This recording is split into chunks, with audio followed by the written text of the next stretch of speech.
Effects, it's easy to understand why coffee is the second most traded commodity on Earth after oil. For many, it keeps us awake and moving through our busy days. But how does it work? What exactly does coffee do to your brain? Whenever you're awake, a chemical called adenosine slowly accumulates in your brain, and this adenosine binds to receptors which slow down brain activity. Ultimately, the more adenosine there is, the more tired your brain feels, which makes sense as the longer you're awake, the more fatigued you become. Conversely, while you sleep, the concentration of adenosine declines, gradually promoting wakefulness. But it turns out that the caffeine in your coffee is incredibly similar to adenosine in structure. The caffeine works its way through your bloodstream and into your brain, where it starts to compete and binds with adenosine receptors. But because it's not adenosine, the sleepiness effect isn't felt. Adenosine can no longer bind, meaning its calming properties are diminished, which is great for you when you're feeling tired. However, with long-term use of caffeine, your brain responds by creating more adenosine receptors, which means more caffeine is required to elicit the same response.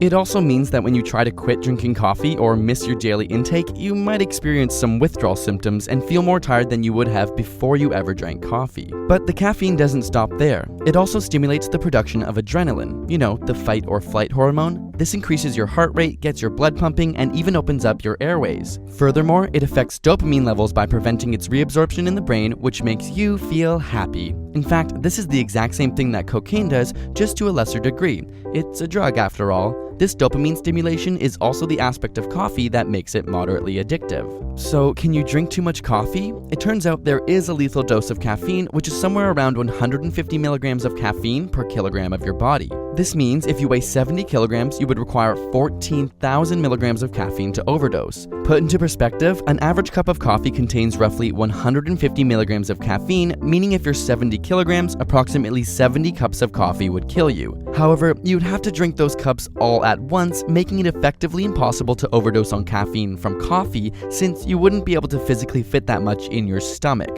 You would also start experiencing mania and hallucinations before getting to this point. Caffeine also has a half-life of around 6 hours, so if you drank a standard coffee with around 150 milligrams of caffeine, after about 6 hours there'll only be 75 milligrams left in your system and you'll be feeling half of the effect.